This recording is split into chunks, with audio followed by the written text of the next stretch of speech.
y'all, welcome to another episode of Eden's Vine. I want to show you how we take one of these rows that looks like this, all hairy and non-accessible, to something that looks a little more like this, something that's a little bit more accessible that we can get the tractor down. Now, in order to do that, one of the things we're going to do is we're going to leaf pull, and we're also going to prune out some of the shoots that are growing in odd directions. Now, to get this to work, it takes either some tools or some knowledge. So the cultural transfer of knowledge is quite slow at times. So it's taken me 10 years to get to the point of this. And as you can imagine, some of those families that have been doing this stuff for like generations are already kind of ahead of the game, right? They have a way to do things. Fortunately, I did receive a little formal education from Texas Tech, and that was a super awesome program. If any of you guys are trying to get into grape growing, I encourage you to take their viticulture certificate program. It is awesome. And you get to go to Fredericksburg 4 times, so like pull my leg, right? But anyway, we want to take some of these hairy vines and get them out of here. And one of the things that I got tired of doing is carrying all my tools with me every time I'm in the vineyard. I know I can have a tool belt and everything, but as you can imagine, like walking through this with a tool belt on, I'm ripping at shoots anyway, and I might not want to rip at those shoots, and I just don't want to be carrying all that weight around. So what I've noticed is that if you time this thing right, these shoots are going to just like pop off of here. The other thing that we're going to do is, while we're here, we're going to take some of those tips and some of these shoot tips and tip them back. And the reason I'm going to tip them back is because I want them to grow and push shoots that are closer down to near my trunk, because on some of these vines I'm going to change that up. So like, I don't know if you guys can see it, but that vine right over there is lower than my cordon wire since I adjusted it. So I'm going to take one of those shoots closer to that trunk, and next year I'm going to retrain that up on my cordon wire. And so, but in order to get that to work out right and still be fruitful, I got to tip that back so it pushes new shoots, and on those new shoots there'll be fruitful buds for next year. All right, so here we go. I'm going to turn the camera around. I'm going to show you how I do this on this one vine, and then I'm going to do it down all the rows and kind of just show you what that looks like when I'm done. I don't know if you can see it, but right here we've got a little grape cluster, and what I want to do is I want to get the leaves out of the way of this grape cluster for a few reasons. Number one, I want it to get airflow through here. So I might even remove a few leaves on the other side of the canopy just to make sure that there's airflow through this canopy. The second reason that I want to remove these leaves that are in front of this particular cluster and other clusters around it is for spray efficacy. I want the spray to be hitting these clusters when they develop to keep the pests off. The pests include fungus, and the pests include bugs and insects. So I want to keep them off of here. And I don't use really heavy pesticides, so I really want to make sure my efficacy of that spray is high and I'm getting good coverage. Because if I don't, I'm going to have things like bunch rot and grape berry moth and all sorts of other stuff that's going to attack this cluster and reduce my crop yield and the quality of the crop. So I'm going to do that. The next thing I'm going to look for is shoots that are developing where they shouldn't. Like this one down here is developing underneath the cordon. I'm not going to use this shoot, but it's going to like clutter up the canopy. And so I want to get this out of the way. Now, I used to come through here with a pair of shears and cut that off and make a perfectly good cut.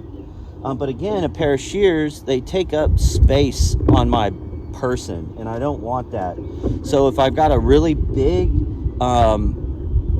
shoot that's already developing, I might use a razor blade. Now, when you use a razor blade, you got to be careful. You want to keep your body away from where you're cutting. So I'll just take that razor blade and just put it underneath there and get my hands away. My hands are away. My body's away. And I'll just cut that off like that.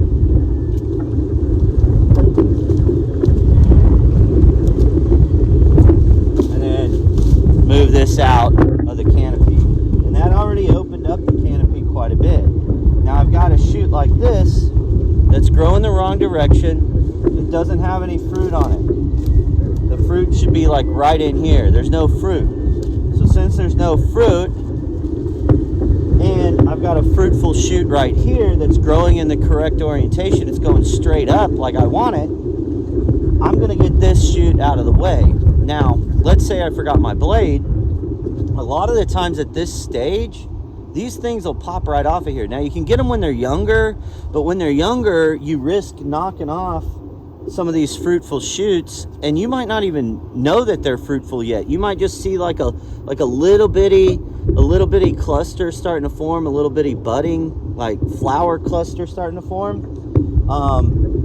But you might accidentally knock it off if you get in here when they're really small. So I like to wait till they're a little bit larger, and then I can just do this. I pull it down, and it'll pop that thing right off.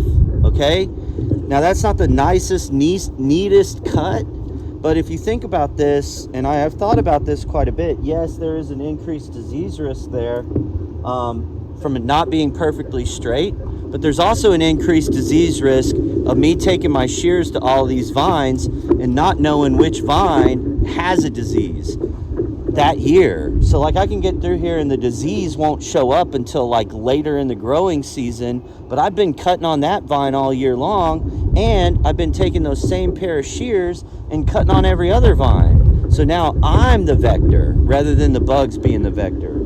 So what I've kind of reasoned is if I'm doing it this way, and I'm not taking my tools to every single cut, I've removed myself as a disease vector of passing that disease from vine to vine. And now, whatever gets this vine, got this vine and not my surrounding vines. And so when I see if this vine's diseased, I can get that one out and protect the vines around it. So I've decided to go this route. The other thing is when I open up my canopy, my pesticides are going to hit here and help protect this vine too.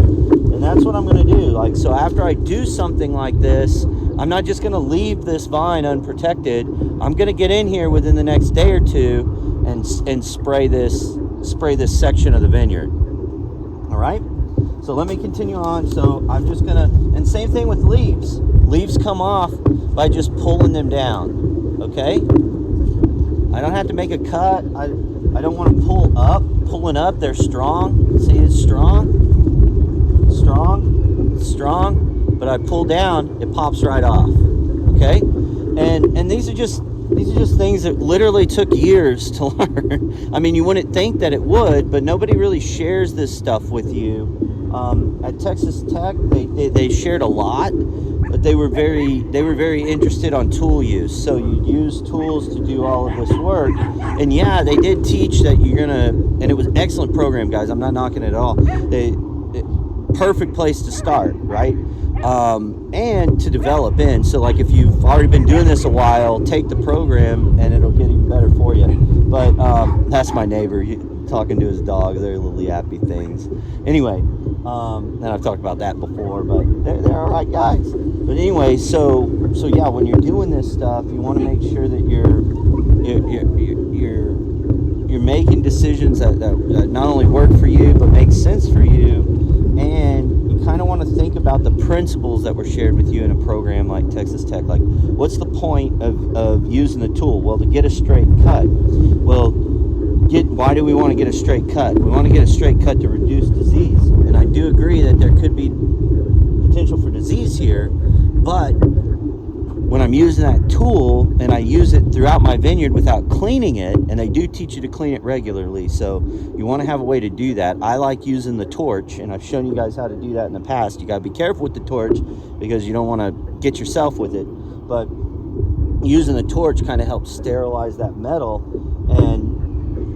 But then I'm carrying a torch out here too, and sometimes in very dry times, like I don't want to be carrying a butane torch, while I'm carrying my pruning shears, while I'm also carrying my tapener. I just want to be out here with as few tools as possible, still accomplishing the goal, minimizing disease risk from vine to vine, and maximizing my crop yield. So anyway, continuing on, I've got one hand available, and I'm going to just come through here and remove This shoot, it's gone. It's small, it's growing the wrong way. This shoot, it's gone. It's growing the wrong way. It's growing underneath the vine. I'm not going to use that one again. Okay? And now I'm just opening this up. I'm not removing all of the leaves, but I'm just removing enough that I can get my spray in there, contact those clusters, make sure that they are nice and protected. And then in here in the middle, I'm going to take some of these tips. And again, you're thinking, maybe I need a tool for that. Yeah, I could use my blade, or I could just grab these at the end, pop them off. Now what that's going to do is it's going to push these buds. And so I've got to keep an eye on that, because I'm pushing these shoots in here tight. And again, once they push, they're going to create a situation where I've got crowding around those clusters again. So I'll have to come back through here again in the season.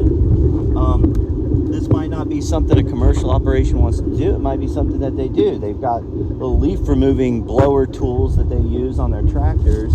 So it might not be a big thing for them, but I don't know what operational cost that would be for them. So they might only want to come through and do this once, and so they're not tipping things back. But I like to tip things back again, so that these in the middle are pushing, so that when I get ready, if I need to lay one down and make a new cordon, I can. Anyway, I hope this video is helpful to you guys. When I get done, I'm going to show you what the row looks like and show you really why we did this, so that it's not so hairy, you know, through here, and then I'm not indiscriminately ripping stuff off with my tractor as I drive down this row. And when it's done, this is what your row is going to look like. All of this in the middle, we're going to till that in. It's going to become nutrients for the vine. I don't want to leave this on the surface because, you know, bugs, pests, bacteria, everything's going to try to break this down. I don't want it breaking down and then blowing its spores, creating habitats for insect larvae and all that stuff. So I'm going to till this in. The ground can have it and become nutrients for the vines. And then, if you can see, this row's looking pretty good. I can get a tractor down there without ripping stuff off. I can get a tractor down there without ripping stuff off. Same there. Okay, here we got to do a little work. Here, got to do a little bit of work, not much. Here, same thing, a little bit more. That's looking pretty good. Looking pretty good. I got one little straggler out there. I'll take care of that. And I'm checking this before I run my tractor down. This is looking real good in here. A couple stragglers I need to deal with. Maybe just push those up into the trellis. Here, I did this about a week ago, and as you can see, we've already got some shoots moving into the row. So I want to push those back in there, into the canopy, into the trellis, and maybe palissage them, which means just wrap them around a wire, make sure they're out of the way. And this row is looking good too. And then down there, I don't have anything I'm going to till in. That's all turf. So I've got one more row and then just a couple more I need to check on, and then I can come through here and run my tiller. If you notice underneath the canopy, there's some grass growing. I'm going to need to deal with that before too long as well. I'm going to use a herbicide to deal with that. I know some of you guys are maybe a little hesitant to use herbicides, but I don't have a mechanical weeder yet, and those things are super expensive. So on my scale, that doesn't really make sense. And also, I'm a little too large to be going through here with a hoe and doing all of it by hand. You know, some places in France, a size like this, it makes sense for them to do this all by hand, including removing weeds, because on the other side of the grapes, there's wine. And on that side, they make a killing because they're in a preferable wine region in the world.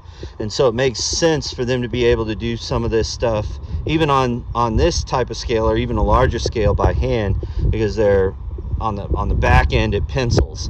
But on my scale and in my area, it doesn't pencil to be hand weeding that stuff. I need a mechanical weeder, and that doesn't pencil on this smaller scale. So I would need to be scaled up for that to make sense.